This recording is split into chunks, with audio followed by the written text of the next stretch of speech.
The Houthis, Eric, are not just an Israel problem. They are disrupting the maritime shipments of merchant ships to the entire western side of the globe, basically increasing the prices of everything that not just Israel buys, but also Europe. This is a global problem, not just an Israel problem. The Middle East never sleeps, and what happens in the Middle East does not stay in the Middle East. So what's coming in 2025 in the world's most volatile, chaotic, and strategic region, and why does it matter to you? Joining us now to break it down is our good friend, TBN Israel correspondent, and host of the great new TBN show, Boots on the Ground, seen right here every Thursday night. The one and only Yair Pinto joins us from Jerusalem. Hey, my friend, first of all, Happy New Year. And secondly, I mentioned that the Middle East never sleeps. During the holiday season, during Christmas and Hanukkah, we saw the Houthis in Yemen. Yair, it seems they're kind of like the last man standing in that Iranian ring of fire. They're still firing ballistic missiles on a regular basis at Israel. Is this a big story to watch as we head into 2025? Will Israel, in your view, up its response to these Houthi attacks? Yes, Eric, definitely. You know, in the past week, we had alarms taking millions of Israelis into bomb shelters in the middle of the night because of missiles that were fired from Yemen, which is 2,000 kilometers away from Israel, by the Houthis.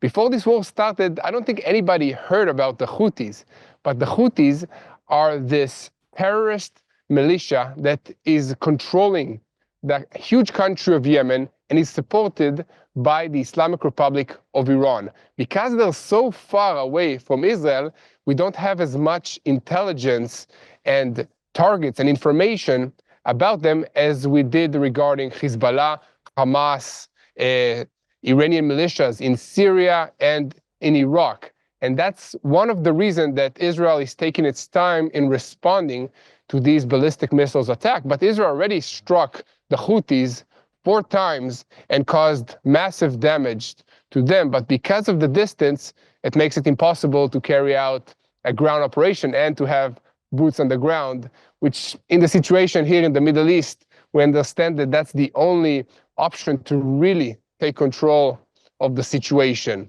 So Iran lost its hold in the Gaza Strip. Iran lost its hold with Hezbollah. Iran lost its hold with the Assad regime collapsing. So the only last proxy that they have in order to carry out attacks against Israel are the Houthis. But it's important to remember that the Houthis, Eric, are not just an Israel problem.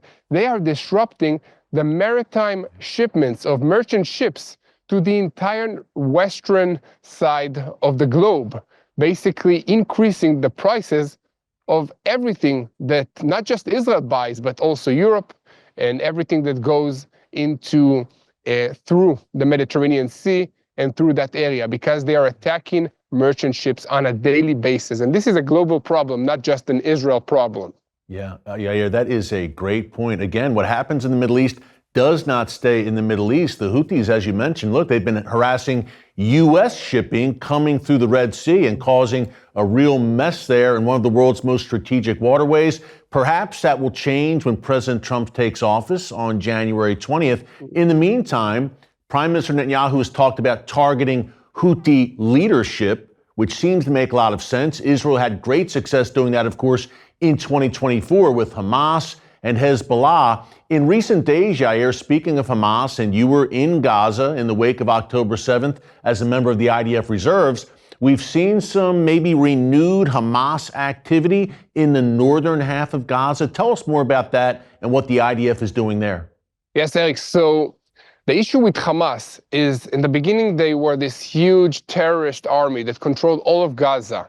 But since the beginning of this war and since the ground maneuver of the IDF into the Gaza Strip, Hamas has been completely destroyed and demolished. What's left of Hamas is a guerrilla terrorist organization that is recruiting 16-year-old Palestinians from the refugee camps and is conducting the majority of their operations from hospitals, from schools, and from humanitarian zones, from within the Palestinian civilian, using the Palestinians as human shields. Okay, the IDF is conducting massive operations within the Jabalia area, which is a huge refugee camp in the northern part of the Gaza Strip, to root out these terrorists, the Hamas terrorists, from within the population.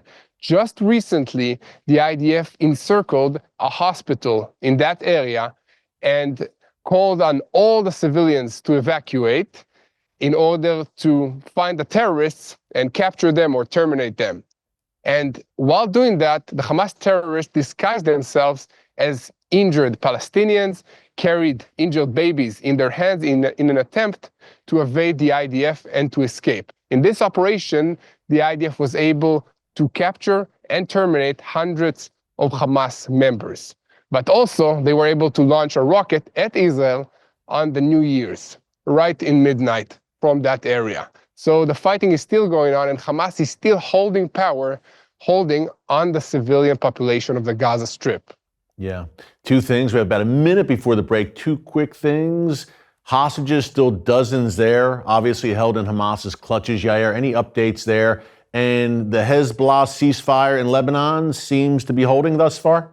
Yeah, so talking about the hostages, that's very sad. The negotiations are stuck because Hamas keeps going back to their demand that Israel will stop this war and withdraw all of its forces from the Gaza Strip. They don't even give us a list of 32 living names of hostages that will be released in the first phase of this deal. So I don't see this hostage negotiations deal going any further in this situation. Hopefully that Donald Trump will change all of this, because he's been promising that if Hamas does not release the hostages by the time he assumes office, all hell will break loose on them. So I really hope that that really brings them home. Yeah. And in terms of Hezbollah in Lebanon,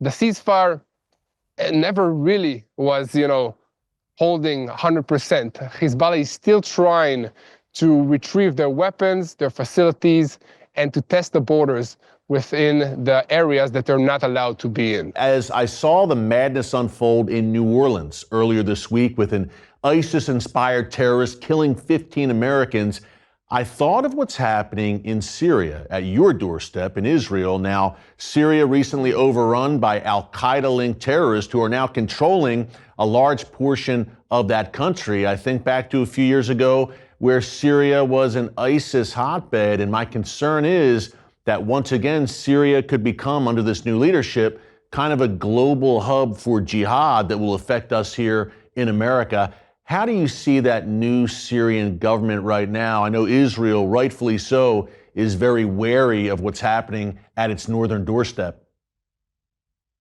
Yeah.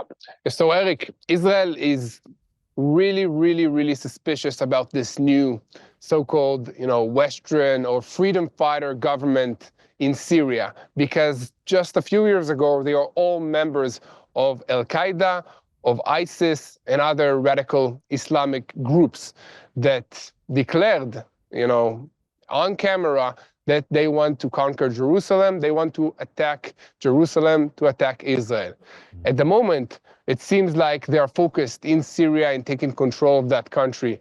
But that might change in an instant. So Israel is not taking any chances. The IDF is already present with boots on the ground, with tanks on all the strategic places. The IDF conducted massive airstrikes to destroy all former military bases of the Assad regime, to make sure that this new, government or new Al-Qaeda branded government in Syria will not take control of any chemical weapons, rockets, airplanes, tanks, or anything that Assad or the Russians might have left in Syria after Bashar al-Assad escaped to Moscow. So that's what the IDF is doing. And I'm going to go there on Monday next week to check it out for myself, to the area of the Hermon mountain, to see the forces closer. And that brings us to Iran. Now, you detailed in our last segment, Yair, how Iran's ring of fire is pretty much now a smoldering heap of ruin. thanks to the IDF's heavy blows that it dealt to Hamas and Hezbollah, the collapse of the Assad regime, and striking Iran directly in response, by the way, to Iranian attacks against Israel, destroying Iran's air defense systems. I say all that to say, it seems that there is a clear path right now from Israel to Iran if Israel chooses to strike Iran's nuclear facilities. Could 2025 be the moment of reckoning for Iran's nuclear program? Again, it seems that Israel has a golden opportunity here to eliminate an existential threat. Yes, Eric, I'm an optimistic. So I think that despite all this, hard year and a half that Israel had fighting multiple fronts, we have a chance to strike at the head of the snake, which is Iran. And all we need is the backing from the United States in order to do that, in order to completely destroy their nuclear capabilities and hopefully to free the Iranian people, which we love, the Iranian people, from this Islamic Revolutionary Guards, the Ayatollah regime that is crippling their economy and investing all their money in destabilizing this region. We were able to carry out precise strikes, destroying their anti-aerial defense systems.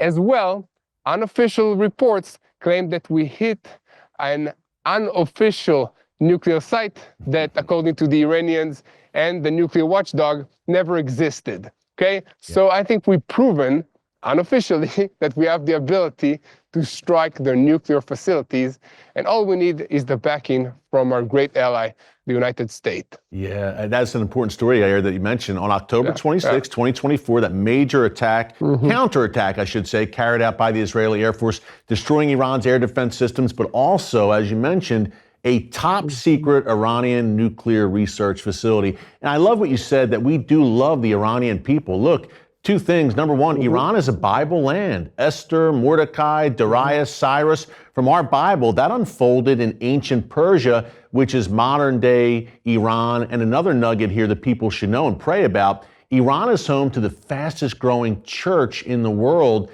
Despite relentless persecution, the church there is growing because you can't stop the gospel. On that note, Yair, final question for you. Boots on the ground. We have about 30 seconds left. Big plans for the new show this new year?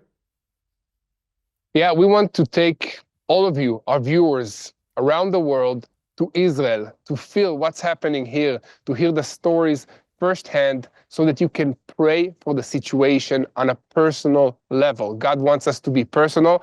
We believe that this year, the year of 2025, will bring unimaginable peace to this region, to the Middle East, and to the entire world. And only God can do that. It's unlike any other show, the on-the-ground, boots-on-the-ground perspective. Our good friend Yair Pinto, our TBN Israel correspondent, host of Boots on the Ground, along with our good friend Mati Shoshani.